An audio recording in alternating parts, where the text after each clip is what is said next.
Give it up for Ben Roberts. Thank you, sir. Thank you. Good evening, Provo. Did EK already do the opening prayer? Okay, cool. All right.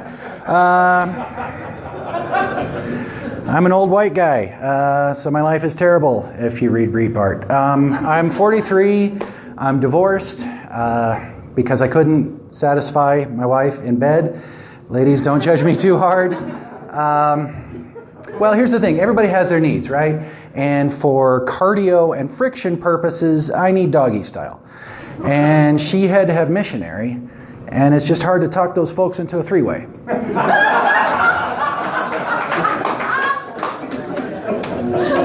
I should clarify. She needed sister missionary.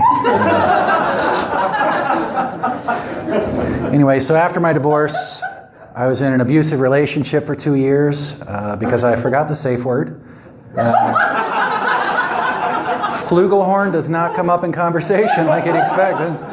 She thought part of my fetish was getting reports filled out by the cops. But anyway.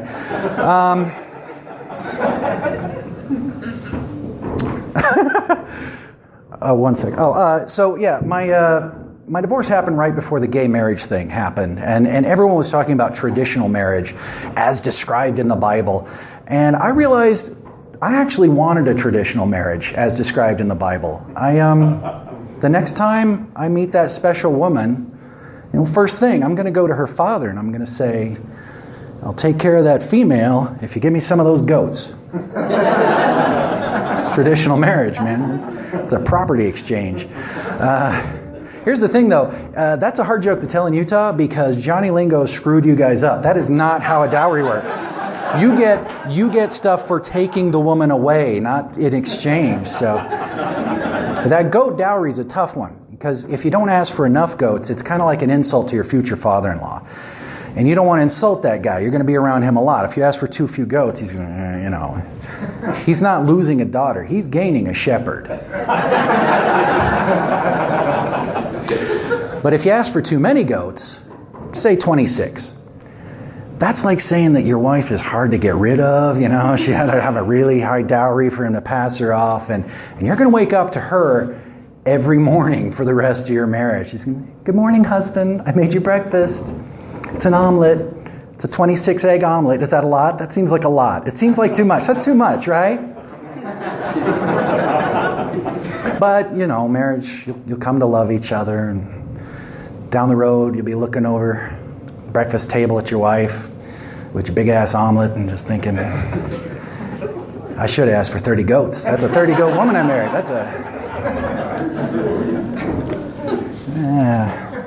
Some comedians memorize their stuff. That's too hard for me. I can't do it. That last goat bit is interesting because I write most of my stuff for here in Utah. That kills in Afghanistan. So I mentioned I'm 43.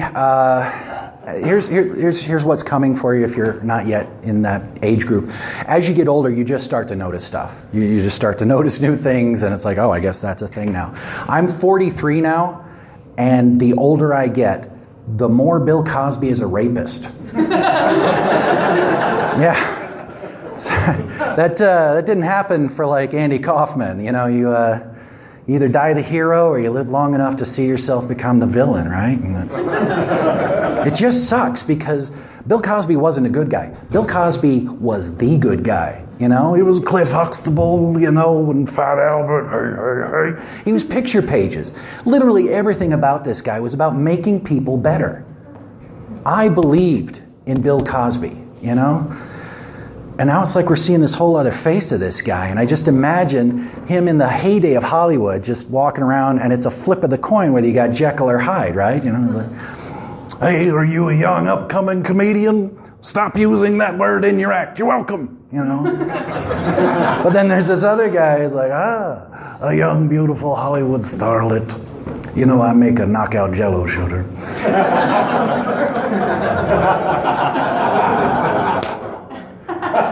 Call it, friendo. It was tail. I said, I'm going to get some tail. And now it's time for the pudding. The pudding, my popsicle between your jello jigglers. That might have been a little rapey. I apologize. That was a little rapey. Let me lighten the tone. I'll lighten it, okay? My mom died a while back. It's okay. I had an alibi. Here's the thing, though. My mother was excommunicated before she died. And so there's a waiting period after you die before you can get your baptism for the dead. And my brothers and sisters, they got that baptism for the dead a year and a day. Just boom. They baptized her fast. Like dead Jewish celebrity fast. Like illiterate Central American girl fast. Like, Luisa, do you want to be Mormon? Okay. Oh, she said, okay, guys, let's do this, you know?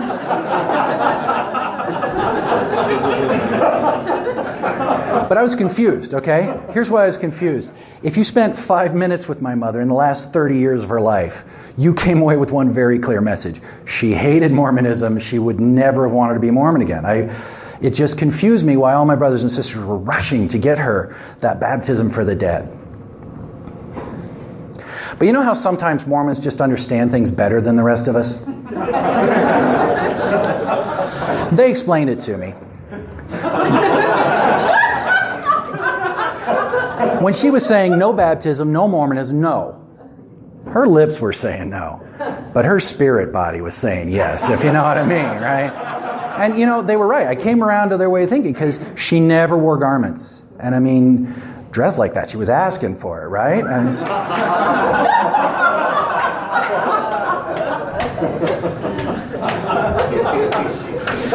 My therapist told me I'm too angry about my mother's baptism for the dead. Yeah. She says, you're too angry, Ben. This is an inappropriate level of anger. She had talked it over with her bishop, and they just didn't see the problem.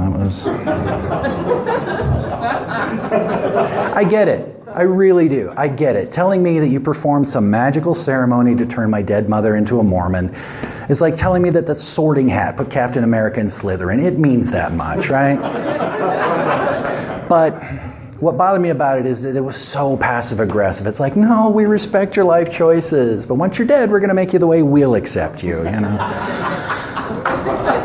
I was so angry, man. So angry. I was angry for months. And then my dungeon master pulled me aside. And he said, Ben, baptism for the dead is a level 1 necromancy spell. It was probably done by a 12-year-old. You know? There's a huge chance of spell failure. And your mother was like a level 50 anti-Mormon. There's no way she didn't make that saving throw. So I'm feeling a little better about